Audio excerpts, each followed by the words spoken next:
And we host a series of writing workshops with the children. And at one of the workshops, a young lady said, "Brother Al, why you write those poems?" And I gave her the usual poet answer. You know, we've been writing since I was about your age. Come on, let's write your mother poem. She said, "No, I mean, what makes you write?" So I wrote this poem entitled, "Why I Write." Peace. Why I write. I write for the kids who never had a chance to just lie in the grass and look up at the clouds. For the ones that hide on the inside when teachers ask for volunteers to read out loud. I write for the ones that never even looked up at the clouds without expecting to feel rain. I write for little girls that must double dutch in their blood stains and don't know their daddy's names. I write to show the youth that there's far more important things for them to think and talk about besides the beef between 50 and a game and when little Jordans is coming out. I write to give a voice to the everyday beautiful things like birds flying south and leaves turning colors that get overlooked. I write for all the fiends out there that swore out they never get hooked. I write for all the nephews out there that know the pain. I've seen their favorite uncle go from being one of the coolest people on earth to just a junkie always begging for change. I write for relatives that can't relate to one another, for little girls who are looking for love and found themselves teen mothers. I write for the circle of poverty that never ends in the PJs, and for grown men that prey on young girls these days. I write for the beautiful artists, the talented poets, singers, and scholars whose talent warrants the athletes' dollars. I write because a black man with a ball in his hand ain't never been a threat. That's why Allen and Kobe can cash $1 million checks. I write for jail cells to get filled before the prisons are even built. I write for those who see prisons as business and war and as CEOs. Those who think let's build these prisons, fill these prisons, so many people they can hold. I write for parents that don't have good parenting skills, like the ones that buy outfits rather than paying bills. I write because God's thoughts enter my mind in the form of rhyme, and my mind's rhyme take you to the confines of some grimy urban places. Someone everyone's been seen by their faces. When I address the fact that so many black teens never seen their father's faces, they label me racist, so I write to share my love affair words with the children because God is on my tongue and the world is in need of healing. I write because the children didn't understand the death behind the deaths of Big and Pop. I write because there's no more room at all for rest in peace, madmans and moogies on my block. I write for all the black mothers that had their children killed by guns. I write for all the I love yous the fathers never said to their sons. So I write. Thank you. We were asked to write a poem about change, and this is what we came up with. Change we can believe in. See, I want to take those adult problems out of that child's book bag, because that baby mama, baby daddy drama is not hers or his. I strive to give every kid in my community the opportunity to live like they were the Obama kids. Not to worry in life, saying prayers at night, thanking God that mommy and daddy there to make things right. I want them to know what it feels like when church is like home, a sacred place, waking up with a smile on their face, feeling secure for once. The biggest worry in life is, what kind of dog do I want?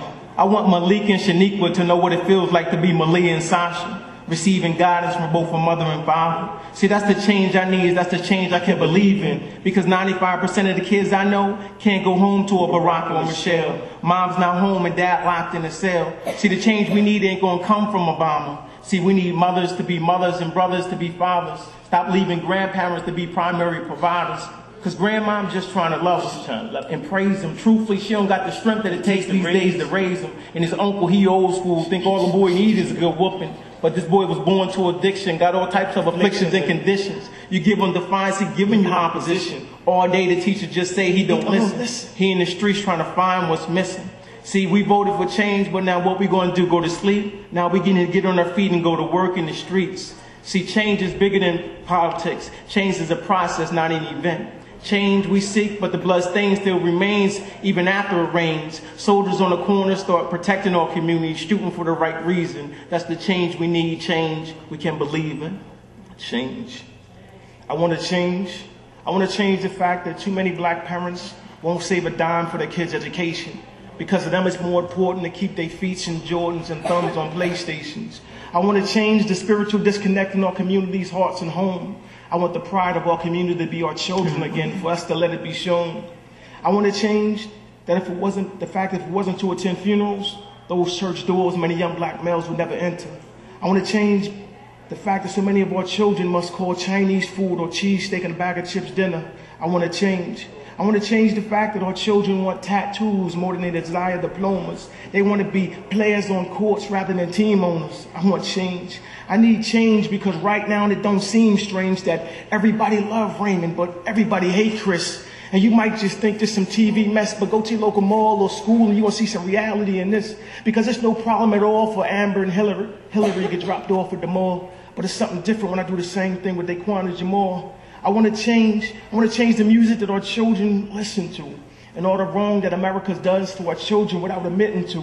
Because as soon as those black kids can open their eyelids, they're exposed to sex and violence. They glamorize violence and show our sons murders and crack deals. They say to our son, you a gangster, where's your gun? They say to our son, you a gangster, get your gun.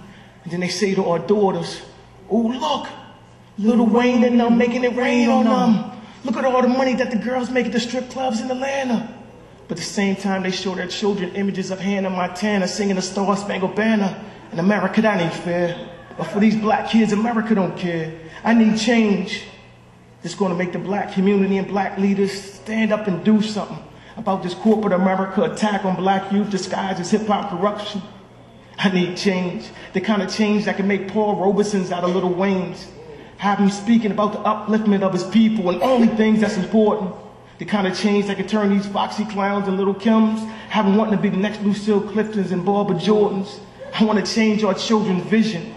I want the way they feel about college right now to be the way they feel right now about prison. I want to hear young black males saying things like, yo, son, I ain't scared to go to college. You know what I'm saying? My cousin in college right now, you know what I'm saying? My dad did 4 years in college. I want to change. I need change.